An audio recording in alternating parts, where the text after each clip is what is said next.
السلام علیکم.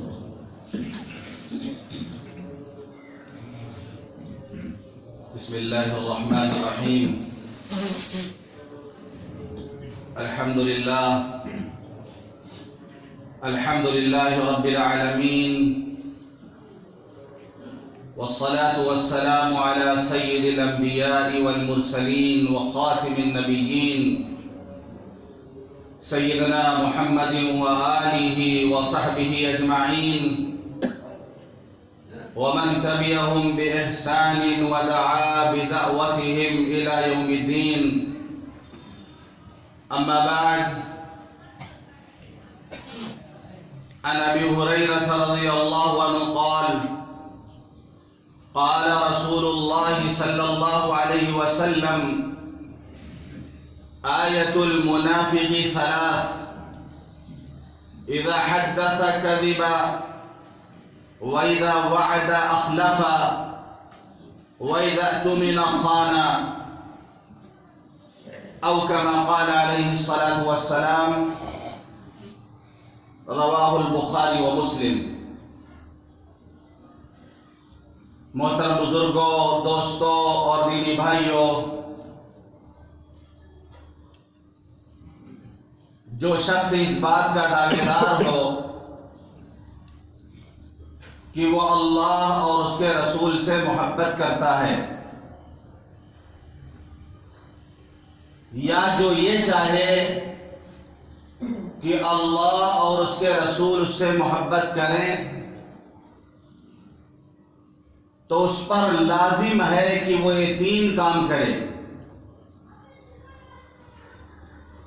جو یہ چاہتا ہے کہ وہ اللہ اور اس کے رسول سے محبت کرے، یا یہ کہ اللہ اور اس کے رسول اس سے محبت کریں، تو اس پر لازم ہے کہ وہ یہ تین کام کرے. واقعہ یہ پیش آیا کہ صحابہ کرام حضور پاک صلی اللہ علیہ وسلم سے اپنی جان، مال، آل، اولاد سب سے زیادہ محبت کرتے تھے.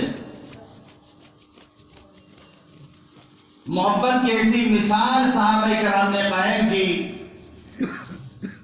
کہ دوست تو دوست، دشمنوں نے بھی اعتراف کیا. الحق ما شہدت به الاعداء. عربی زبان کا ایک مقولہ ہے کہ الحق ما شہدت به الاعداء. حق وہ ہوتا ہے جس کی گواہی دشمن بھی دیں. عروہ بن مسعود ثقفی صلح حدیبیہ سے جب واپس آئے تو انہوں نے کفار قریش سے کہا: میں سلاطین کے دربار میں گیا ہوں، میں نے قیصر و کسریٰ کا اور نجاشی کا دربار دیکھا ہے،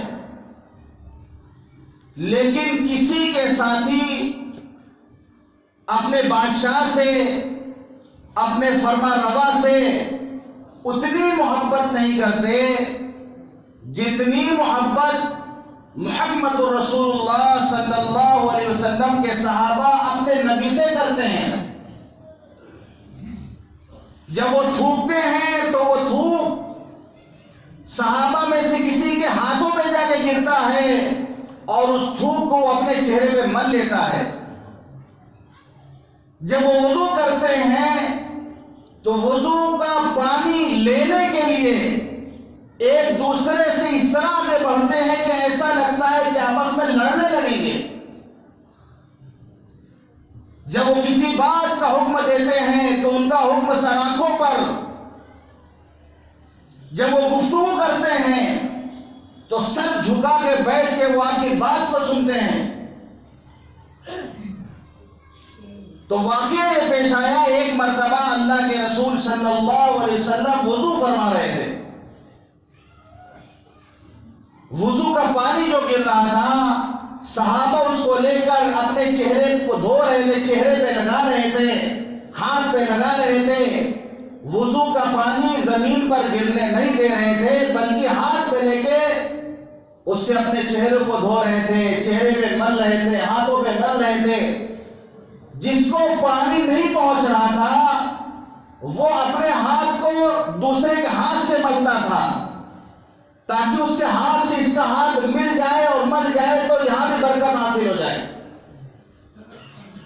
جب آپ نے یہ منظر دیکھا، جب آپ نے منظر دیکھا اور صحابہ کی محبت دیکھی، تو آپ نے سوال کیا، ما يحملكم على هذا، یہ بتاؤ یہ جو تم کر رہے ہو اس کے پیچھے کون سا جذبہ کار فرما ہے جو اس کام کو کرنے کے لیے تمہیں آمادہ کر رہا؟ دلیل تو اس کی، ایسا کیوں کر رہے ہو؟ وہ کون سی چیز ہے، وہ کون سا جذبہ ہے جو اس کام کو کرنے پر تمہیں آمادہ کر رہا ہے؟ تو صحابہ کرام نے جواب دیا، حب اللہ و رسولی، اللہ اور اس کے رسول کے محبت کی وجہ سے ہم ایسا کر رہے ہیں۔ اللہ اور اس کے رسول کے محبت کا جذبہ ہم سے یہ کام کرا رہا۔ تو آپ نے فرمایا، آپ نے کیا فرمایا؟ یہ سننے کے لائق ہے اور سنیے آپ، صرف محبت کا دعویٰ کر لینا، محبت کے نعرے لگا دینا، محبت کی باتیں کر لینا، لیکن اس کے لیے وجہ بتانی ہوگی، اس کے لیے دلیل دینی ہوگی کہ آپ یہ جو محبت کا یہ کام کرنے جا رہے ہیں یا جو آپ یہ کر رہے ہیں، یہاں شریعت آپ سے پوچھے گی کہ آپ ایسا کیوں کر رہے ہیں؟ ہم آزاد نہیں ہیں کہ ہم خوشی میں حد سے آگے بڑھ جائیں یا ہم غم میں حد سے آگے بڑھ جائیں۔ ہمیں تو کہہ دیا گیا، ان صلاتی و نسکی و محیای و مماتی للہ رب العالمین، میری نماز، میری قربانی، میرا جینا، میرا مرنا سب اللہ کے لیے ہے۔ شادی کا موقع ہو تب بھی ہم آزاد نہیں، موت مٹی کا موقع ہو تب بھی ہم آزاد نہیں، خوشی ہو یا غم ہو ہمیں کہیں آزاد نہیں چھوڑا گیا۔ شریعت کی بیڑی ہمارے پیروں میں ڈال دی گئی ہے تاکہ ایک مسلمان حد سے آگے نہ بڑھنے پائے۔ تو آپ نے جب صحابہ کرام سے پوچھا کہ وضو کا پانی لے کے جو تم مل رہے ہو وہ کون سا جذبہ ہے جس کی وجہ سے تم یہ کر رہے ہو، تو صحابہ نے جواب دیا، حب اللہ و رسولی، کہ اللہ اور اس کے رسول کی محبت کا جذبہ ہے، محبت کی وجہ سے ہم ایسا کر رہے ہیں۔ بات یہاں پہ ختم نہیں ہوگی آگے، یہ بہت اچھی بات ہے، واہ واہ کیا کہہ رہے تمہاری محبت کے، بہت اچھی تمہاری محبت ہے، بہت اچھا تمہارے محبت کا دعویٰ ہے، بہت اچھا تم کام کر رہے ہو۔ بات یہاں پہ آگے ختم نہیں ہوئی، آگے آپ نے فرمایا، من سرہ ان یحب اللہ ورسولہ او یحبہ اللہ ورسولہ، جس کو اس بات سے خوشی ہو، جو یہ بات پسند کرتا ہو کہ وہ اللہ اور اس کے رسول سے محبت کرے، یا یہ کہ اللہ اور اس کے رسول سے محبت کریں، تو وہ تین کام کرے۔ آپ نے بتایا وہ تین کام کرے، اگر ان تین کاموں میں وہ کچا ہے تو اپنے محبت کے دعوے میں جھوٹا ہے، اس کے محبت کا نعرہ کھوکھلا نعرہ ہے، محبت کے دعوے میں وہ جھوٹا ہے۔ اگر اس کے اندر یہ تین باتیں نہیں پائی جاتی، اس موقع پہ آپ نے جو سبق دیا، فرمایا تین کام کرنا چاہیے جو یہ چاہے کہ اللہ اور اس کے رسول سے محبت کرے۔ فرمایا جب بات کرے تو سچ بولے، جب بات کرے سچ بولے، جو جھوٹ بولنے کی جرات کر سکتا ہے اس کے دل میں اللہ کا خوف نہیں ہوگا. جس کے دل میں اللہ کا خوف نہیں ہوگا اس کے دل میں اللہ اور اس کے رسول کی محبت نہیں ہو سکتی. جھوٹ بھی بولتا ہے اور محبت کا دعویٰ کرتا ہے تو وہ اپنے دعوے میں جھوٹا ہے. اس لیے کہ آپ نے فرمایا المؤمن لا یکذب، مومن جھوٹ نہیں بولتا. مومن جھوٹ نہیں بولتا. آپ نے فرمایا مومن کے اندر ہر صفت کی گنجائش ہے، ہر عادت کی گنجائش ہے سوائے دو عادتوں کے. ایک مومن کے اندر ہر عادت کی گنجائش ہو سکتی ہے سوائے دو عادتوں کے، ایک جھوٹ اور ایک خیانت. جھوٹ اور خیانت ایک مومن کے اندر ہو ہی نہیں سکتا. سوال کیا گیا اللہ کے رسول اَيَكُونُ الْمُؤْمِنُ جَبَانًا، کیا مومن بزدل ہو سکتا ہے؟ آپ نے فرمایا ہو سکتا ہے. آپ سے سوال کیا گیا اَيَكُونُ الْمُؤْمِنُ بَخِيلًا، کیا مومن بخیل ہو سکتا ہے، کنجوس ہو سکتا ہے؟ آپ نے فرمایا ہو سکتا ہے. سوال کیا گیا آپ سے اَيَكُونُ الْمُؤْمِنُ كَذَّابًا، کیا مومن جھوٹا ہو سکتا ہے؟ آپ نے فرمایا نہیں، مومن جھوٹا نہیں ہو سکتا. مومن جھوٹا نہیں ہو سکتا. جھوٹ کی بہت سی قسمیں ہیں. ایک حدیث ہے آپ نے فرمایا کفا بالمرء کذبا ان یحدث بکل ما سمع. بہت غور سے سنیں اس حدیث کو.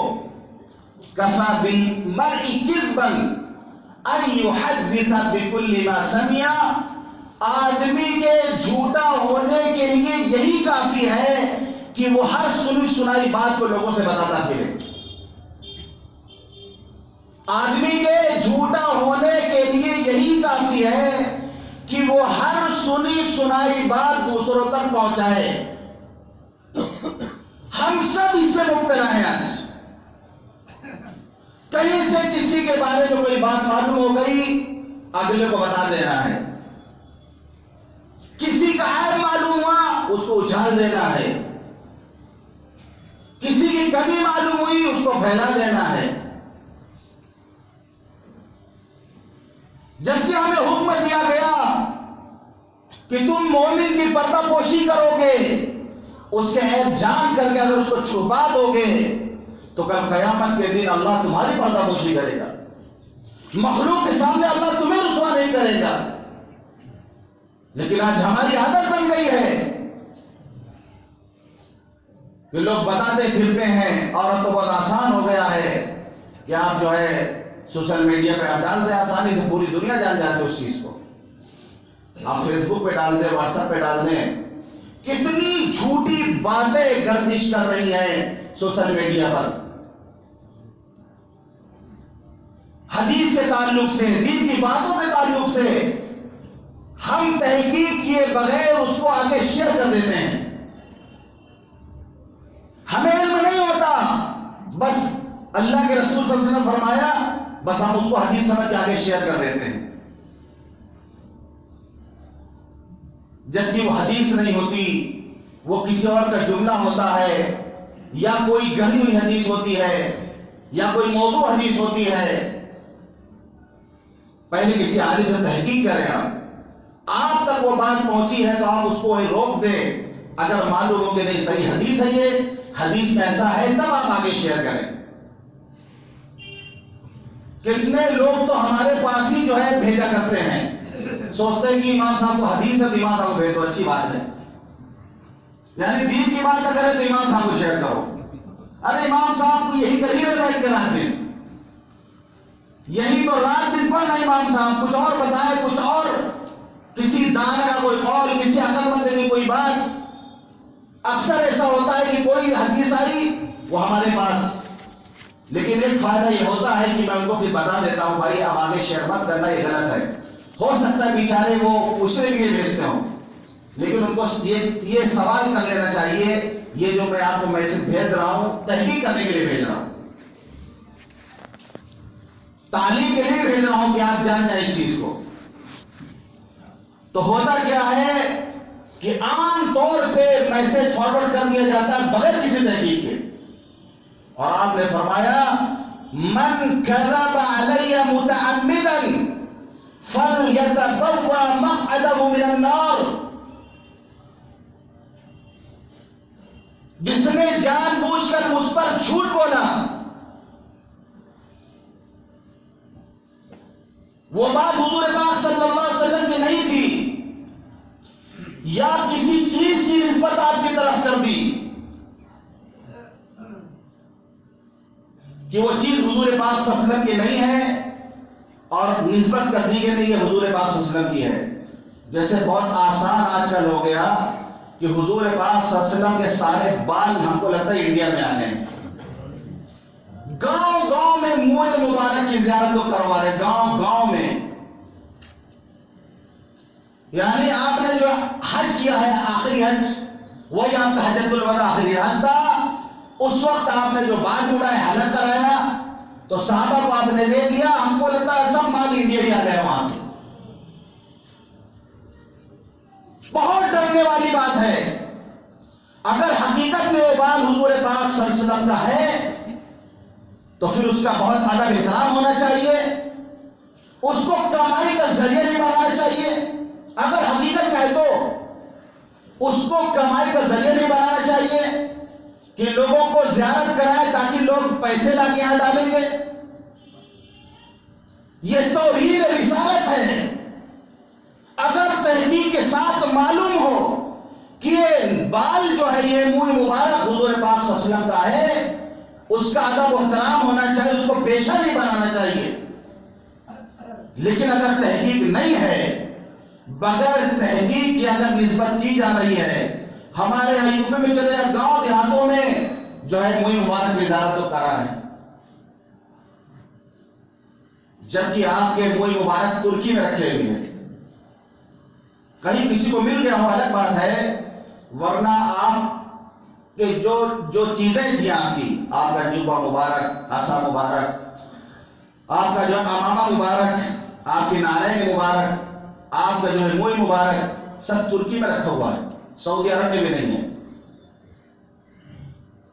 ترکی میں رکھا ہوا ہے، کیونکہ پہلے خلافت عثمانیہ جب تھی تو ترکی سے حرمین شریفین کی نگرانی ہوتی تھی، اور باقاعدہ ٹرین چلتی تھی اس زمانے میں، ترکی سے مدینہ منورہ ٹرین آتی تھی، اسٹیشن کا جو کبھی گیا ہوگا سے 50-60 سال پہلے، اس نے وہ دیکھا ہوگا وہ جگہ، اب تو میدان ہو گیا، وہاں بلڈنگیں بن گئی ہیں، کسی زمانے میں وہاں ترکی کا ریلوے اسٹیشن تھا، پرانی عمارت جو ہے حرم شریف کی، آپ کعبہ دیکھتے ہوں گے، کعبے کے جہاں طواف ہوتا ہے اس کے کنارے آپ پیلے رنگ کی دیوار دیکھتے ہوں گے، پیلی پیلی دیوار، پیلے پتھر کی، وہ ترکوں کا بنایا ہوا ہے۔ اسی طریقے سے مسجد نبوی میں جو ریاض الجنہ کا جو حصہ ہے، جو پرانی مسجد نبوی جہاں صفہ چبوترا ہے، وہ سب ترکوں کا بنایا ہوا ہے۔ نئی مسجد نبوی جو ہے سب میں اے سی لگی ہوئی ہے، اے سی کا پورا پلان بیٹھا ہوا ہے، لیکن جو پرانی مسجد نبوی ہے، پرانی مسجد نبوی جو ہے ترکوں کی بنائی ہوئی، وہاں پنکھا لگا ہوا ہے۔ یہ علامت ہے، اے سی بھی ہے لیکن پنکھا بھی وہاں لگا ہوا ہے۔ پھر اس کے بعد اس ترکوں نے جو بنایا تھا، جو تعمیر کی تھی، حضور پاک صلی اللہ علیہ وسلم کے زمانے میں جو مسجد نبوی تھی وہ بھی موجود ہے، آپ نے جو بعد میں توسیع کی وہ بھی موجود ہے، لیکن جب کوئی ہمارے ساتھ جائے گا تب ہم اس کو دکھاتے اور بتاتے ہیں، یہ دیکھو یہ آپ جو ہے، یہ حضور پاک صلی اللہ علیہ وسلم کے زمانے میں جب کھجور سے یہ مسجد اتنی بڑی بنائی گئی تھی تو یہ مسجد ہے، جب آپ نے توسیع کی تو یہ مسجد بنی، اس کے بعد پھر حضرت عثمان غنی نے توسیع کرائی تو یہاں تک گئی، پھر ترکوں نے جو بنائی اس کا دائرہ یہ ہے۔ سعودی حکومت نے ختم کچھ نہیں کیا، سب باقی ہے، لیکن آپ کو پتہ ہونا چاہیے نشانیاں، سب جگہ نشانیاں باقی ہیں، قالب اڑانی آپ دیکھیں گے نشانیاں آپ کو ملے گی۔ حضور پاک صلی اللہ علیہ وسلم جس باغ میں جا کے آرام فرماتے تھے، جس کنویں کا پانی آپ نوش فرماتے تھے، وہ کنواں ابھی مسجد میں بھی موجود ہے۔ ہمارے ساتھ جو کہ ہم نے قائل اٹھا کے وہ کنواں دکھایا ہے، قالین اٹھا کے ہم نے وہ کنواں دکھایا، یہ دیکھیے کنواں۔ عام آدمی نہیں جان سکتا اس کو، کیوں؟ قالین بچھا ہوا اس پر، وہ کنواں آج بھی موجود ہے، ختم کچھ نہیں کیا گیا، لیکن معلوم ہونا چاہیے۔ تو حضور پاک صلی اللہ علیہ وسلم کہ جتنے بھی جو چیزیں تھیں جو آپ استعمال کرتے تھے وہ ترکی میں رکھا ہوا ہے، کیونکہ ترکی سے اس وقت جو ہے دیکھ بھال ہوتی ہے حرم شریف کی۔ جس کمرے میں آپ کی یادگار رکھی ہوئی ہیں، چیزیں تبرکات جس پر رکھی ہوئی ہیں، اس کمرے میں ترکی خلافت عثمانیہ میں یہ معمول بنا دیا گیا تھا کہ حفاظ کرام کی ایک جماعت داخل ہوتی تو قرآن کی تلاوت کرتی تھی، جب وہ نکلنے لگتی تو دوسری جماعت جا کے جب تلاوت شروع کرتی تو یہ لوگ بند کر کے پھر باہر آتے۔ اسی طریقے سے 24 گھنٹہ تلاوت ہوتی تھی اس کے اندر، 24 گھنٹہ تلاوت، ایک سیکنڈ کے لیے تلاوت نہیں رکتی تھی اس کمرے میں، 500 سال تک تلاوت ہوتی ہے اس کمرے میں، ایک سیکنڈ کے لیے بھی تلاوت نہیں رکی۔ لیکن ایک بہت بڑا کمبخت پیدا ہوا ترکی میں کہ پوری ترکی کی سرزمین پہ اتنا بڑا کمبخت کوئی پیدا نہ ہوا، ترکی کی سرزمین نے ایسا بدبخت پیدا نہیں کیا آج تک، جس نے ترکوں کی وہ جو ترکوں کا جو مزاج تھا اسے اس مزاج کو بدل دیا۔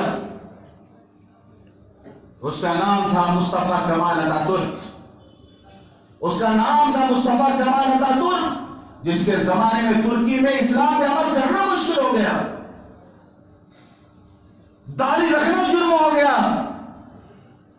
آج تک اثرات اس کے ہیں کہ ترکی کے حجاج کرام جو آتے ہیں آپ ان کو دیکھیں 90-95% بغیر داڑھی کے ہوتے ہیں، پہناوا ان کا بدل دیا گیا، کوٹ پینٹ پہنتے ہیں وہ لوگ۔ تو مصطفیٰ کمال اتاتürk نے جو ہے مزاج بدل دیا تھا، جرم قرار دیا گیا تھا، تہجد کے لیے کوئی اٹھ نہیں سکتا تھا۔ اگر آپ تہجد کے وقت لائٹ جل جائے تو پولیس پہنچ جاتی تھی کہ اس وقت لائٹ کیوں جلی تمہارے گھر میں۔ اس نے خلافت عثمانیہ کو ختم کر دیا۔ اسی لیے اقبال نے کہا چاک کر دی ترک نادا نے خلافت کی قبا، سادگی مسلم کی دیکھ اوروں کی عیاری بھی دیکھ، اوروں کی عیاری اور مکاری میں آ کر اس نے خلافت عثمانیہ کا جو لباس تھا اس کو اس نے چاک کر دیا، پھاڑ دیا، خلافت عثمانیہ اس نے ختم کر دیا۔ لیکن آج الحمدللہ ترکی میں پھر بیداری آئی ہے، پھر ترکی میں بیداری آئی ہے، اور اللہ کو توفیق دے کہ ایک امید کی کرن ہے وہ ترکی جو آج پھر سے گویا بیدار ہونا ترکی۔ تو حضور پاک صلی اللہ علیہ وسلم کے منہ مبارک ترکی میں رکھے ہوئے ہیں۔ میں صرف بتانا چاہتا ہوں کہ جگہ جگہ پر جو منہ مبارک کہا جا رہا اور دکھایا جا رہا، اس کی تحقیق اگر نہیں ہے تو آپ نے صاف فرمایا من کذب علی متعمدا فلیتبوأ مقعدہ من النار، کہ جو جان بوجھ کر مجھ پر جھوٹ بولے گا وہ اپنا ٹھکانہ جہنم بنا لے۔ جو لوگ جانتے ہیں کہ حضور پاک صلی اللہ علیہ وسلم کا منہ مبارک نہیں ہے، لیکن پبلک کو دھوکہ دینے کے لیے، عوام کو بہکانے کے لیے، عوام کو متاثر کرنے کے لیے جھوٹ بولتے ہیں جو، تو آپ نے فرمایا فَلْيَتَبَوَّأَ مَقْعَدَهُ مِنَ النَّارِ، جہنم میں وہ اپنا ٹھکانہ بنا لے۔ جھوٹ بولنا کس کے بارے میں بولنا؟ جھوٹ معمولی جھوٹ ہے کوئی ہے؟ کس کی شان میں گستاخی کر رہا؟ معمولی گستاخی ہے یہ۔ تو آپ نے فرمایا پہلی بات یہ ہے کہ سچ بولے، جھوٹ نہ بولے۔ آپ نے فرمایا التاجر الصدوق الامین مع النبیین والصدیقین والشہداء، سچا امانت دار تاجر کل قیامت کے دن انبیاء، صدیقین، شہداء کے ساتھ ہوگا۔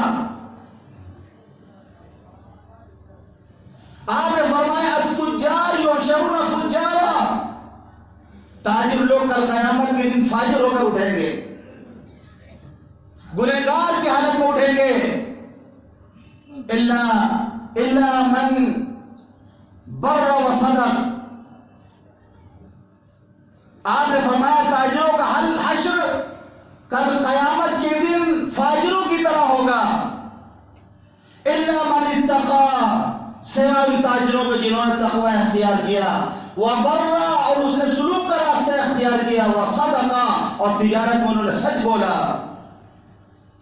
آج تو ہمارا مزاج بن گیا ہے کہ جھوٹ نہیں بولیں گے تو ہماری دکان نہیں چلے گی، جھوٹ نہیں بولیں گے تو ہمارا کاروبار نہیں ہوگا. یہ مزاج بنتا جا رہا.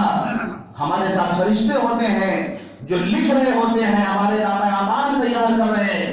حدیث پاک میں آپ نے فرمایا جب بندہ جھوٹ بولتا ہے تو اس کی بدبو سے فرشتہ میلوں دور چلا جاتا ہے.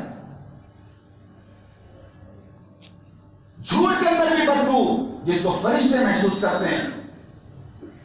تو پہلی بات آپ نے فرمائی بات کرے تو سچ بولے. سچا ہے، بات کرتا، سچ بات کرتا ہے تو پھر یہ اپنی محبت کے دعوے میں سچا ہے. اگر آپ دوسری اور تیسری بات ہم بتانے لگیں گے تو ٹائم زیادہ ہو جائے گا. اس لیے آج پہلی بات جان لیں آپ اور اسی پر عمل کرنا شروع کرتے ہیں. یہ تین چیزیں جو آپ نے فرمائی بہت اہم ہیں. عام طور پہ آج ہمارے یہاں یہ بات کہی جا رہی، غیر کہہ رہے ہیں کہ مسلمان جھوٹ بہت بولتے ہیں، مسلمان جھوٹ بہت بولتے ہیں، بچوں سے جھوٹ بلواتے ہیں، گھر میں لیٹے رہتے ہیں، کوئی ملنا ہے بول دیتے تو نہیں ہے. بچہ جھوٹ بولنا نہیں سیکھے گا. یہ ہم تربیت کریں گے نسلوں کی. بیٹا یہاں آؤ چاکلیٹ دے گا، وہ آیا اس کو کچھ نہیں دیے، اس کو بلانا مقصد تھا پانی گلاس لے کے آؤ. یہ جو آپ نے بلایا اس کو کہ ہم چاکلیٹ دیں گے اور نہیں دیا آپ نے تو جھوٹ ہے، یہ جھوٹ لکھا جائے گا. ایک صحابی ہے بتاتے ہیں کہ میری ماں نے مجھے بلایا کہ بیٹا ہم تمہیں کو یہ چیز دیں گے. تو حضور صلی اللہ علیہ وسلم موجود تھے. آپ نے ان سے پوچھا تم نے جو اس کو بلایا صحیح اس کو دو گے نا کوئی چیز؟ انہوں نے کہا اللہ کے رسول ہم دیں گے ان کو.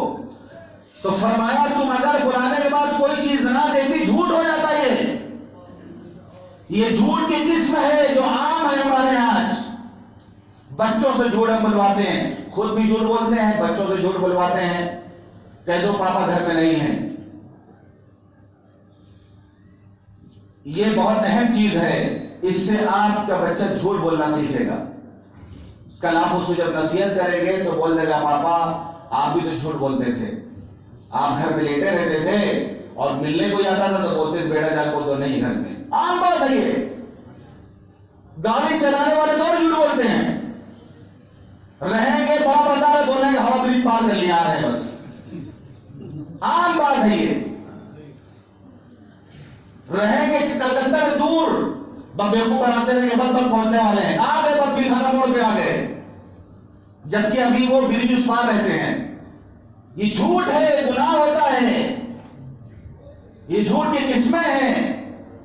تو یہ خاص طور سے یہ دو تین چیزیں جو میں نے آپ دیکھی کہ کفا بالمرء کذبا ان یحدث بكل ما سمع، کہ آدمی کو جھوٹا ہونے کے لیے کافی ہے کہ وہ ہر سنی سنی بات لوگوں کو بتاتا ہے. تحقیق کریں، ہر بات کی تحقیق کریں، اس کے بعد معلوم ہو اگر اچھی بات ہے اس کو پھیلائیں، اگر کسی کا کوئی عیب ہے کوئی کمی ہے تو اس کو نہ بتا، اس کو چھپا لیں. جو کسی مسلمان کا عیب چھپا لے گویا وہ اس نے کسی زندہ دفن کی جانے والی لڑکی کو اس نے بچا لیا. پہلے لڑکیوں کو زندہ گاڑ دیا جاتا تھا، اب جو زندہ جو باپ لڑکی گاڑ رہا ہو اس کو کوئی اگر زندہ بچا لے، کتنا بڑا اس نے کام کیا. تو مسلمان کا کسی کا عیب معلوم ہو گیا، ہم نے اس کو چھپا لیا، گویا لڑکی کو زندہ درگور ہونے سے اس کو بچا لیا. تو ہر بات لوگوں تک نہیں پہنچانا، تحقیق کرنا ضروری ہے. اپنے اندر تحقیق کا مزاج پیدا کرے، اپنے بچوں میں تحقیق کا مزاج پیدا کرے. یہ ہمارے اسلام کی تعلیم ہے کہ ہر سنی سنائی بات پر یقین بھی نہ کریں، کہ جو بات پھیل گئی اس پر یقین کر لیں. کوا کان لے گیا، کوا کے پیچھے بھاگ رہے ہیں، پہلے کان چیک کرو ہے کہ نہیں ہے. کان نہیں چیک کیا جا رہا، کور پیچھے دوڑ رہے لوگ، یہ مزاج بن رہا آج۔ دوسری چیز کہ جو گھر میں بچوں جھوٹ بلواتے ہیں اس سے پرہیز کریں۔ تو یہ جھوٹ کی قسمیں ہیں، اگر بچوں کو کوئی چیز دینے کے لیے بلائیں تو ان کو حقیقت وہ چیز دیں، پھر ہم تب ان کو بلائیں۔ یہ بہانہ نہیں چلے گا، یہ بہانہ جو ہم کرتے ہیں بلا کے نہیں دیتے ہیں، بہت بڑی بات ہے۔ ایک حدیث کی تحقیق میں ایک محدث چلے، ان کو معلوم ہوا کہ فلاں محدث فلاں علاقے میں ہے، وہاں ہم جائیں کہ اسے یہ حدیث معلوم کریں گے۔ سفر کر کے گئے، جا کے دیکھا جو محدث دامن پھیلائے بکری کو بلا رہے ہیں، بکری کو بلا رہے، گھاس واس کچھ نہیں اس میں، بکری کو بلا رہے ہیں۔ انہوں نے دیکھا کہ دامن میں کچھ نہیں ہے، بکری کو بیوقوف بنا رہے ہیں، وہیں سے واپس ہو گئے کہ جو شخص جانوروں کے معاملے میں جھوٹ بول سکتا ہے، کیا بھروسہ کیا جائے کہ حدیث کے معاملے میں جھوٹ نہیں بولے گا؟ یہ بھی ایک چیز ہے، جانوروں کو بلاتے بیوقوف بناتے ہیں ہم لوگ، ایسی آواز دے کے بلا لیتے ہیں، دکھاتے ہیں کوئی چیز جھولا کہ آ جائے دیکھ کر تو رہتا کچھ نہیں اس میں۔ یہ سب قسمیں جھوٹ کی ہیں، ان پر گناہ پڑتا ہے، گناہ ملتا ہے۔ ایک مومن کو ان سے پرہیز کرنا چاہیے، مومن کو سچا ہونا چاہیے، مومن جھوٹا نہیں ہوتا۔ اللہ تعالی ہم سب کو کہنے اور سننے زیادہ عمل کرنے کی توفیق عطا فرمائے۔ آپ سب نذیر بھائی کا ہمارا شکریہ ادا کیجیے، انہوں نے تتکال ٹکٹ بنوایا، ہم تو آنے والے تھے 2 دن بعد، لیکن انہوں نے کہا کہ نہیں جمعے میں آپ کا بیان سننا ہے، کسی طریقے سے ہم آپ کو بلائیں گے۔ تو ماشاءاللہ انہوں نے محنت کی، ہم آپ کے درمیان آ گئے اور جو ہے جمعہ میں پہنچ گئے، جو کوشش کے اللہ نے کامیاب کر دیا۔ اللہ تعالی ہم سب کو عمل کرنے کی توفیق عطا فرمائے۔